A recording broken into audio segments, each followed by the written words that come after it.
என் நாமத்தினாலே நீங்கள் எதை கேட்டாலும் அதை நான் செய்வேன். யோவான் 14:14. இயேசு கிறிஸ்துவின் இந்த வார்த்தை நம்மை எவ்வளவு சந்தோஷப்படுத்துகிறது. நம்மை சார்ந்தவர்கள், என்னிடம் ஒன்றும் நீ கேட்காதே, நான் உனக்கு ஒன்றும் தரப்போவதில்லை, நீ போ என்று சொல்லி நம்மை வெறுமையாக அனுப்பிவிடக்கூடும். ஆனால் நம் இயேசு கிறிஸ்துவோ சிலுவையிலே நமக்காக எல்லாவற்றையும் செய்து முடித்ததினாலே, என் நாமத்தினாலே நீங்கள் எதை கேட்டாலும் அதை நான் செய்வேன் என வாக்கு கொடுக்கிறார்.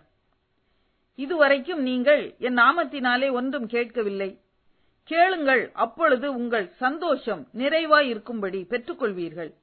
யோவான் 16:24.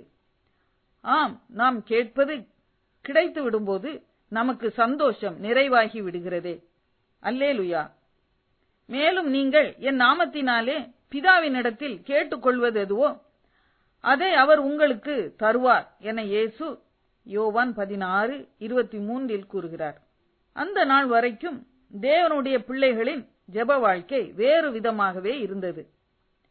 பலியை கொண்டும் காணிக்கைகளை கொண்டும் தூபத்தை கொண்டும் ஆராதனை செய்து பிரதான ஆசாரியன் வழியாக தங்கள் தேவைகளை தேவனுக்கு தெரியப்படுத்தி வந்தார்கள்.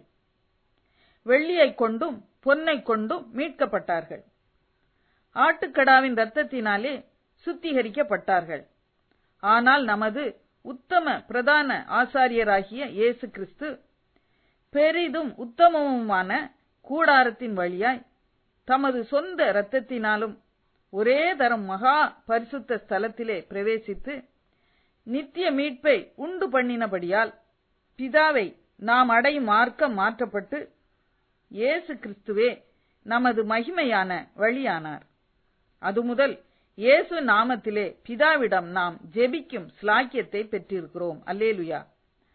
அவரது வார்த்தை நம்மில் நிலைத்திருக்கும் போது, நாம் அவரில் நிலைத்திருக்கும் போது, நாம் கனி கொடுக்கத்தக்கதாக நாம் இயேசுவின் நாமத்திலே பிதாவிடம் கேட்கும்போது அது நமக்கு கொடுக்கப்படுகிறது. ஜெபம். பரலோக பிதாவே, இயேசுவின் நாமத்தினாலே எங்களுக்கு ஜெபிக்க கட்டளையிட்டவரே, என் ஜெபங்களுக்கு பதிலை தாரும், என்னை ஆசீர்வதியும். இயேசுவின் நாமத்திலே ஆமேன்.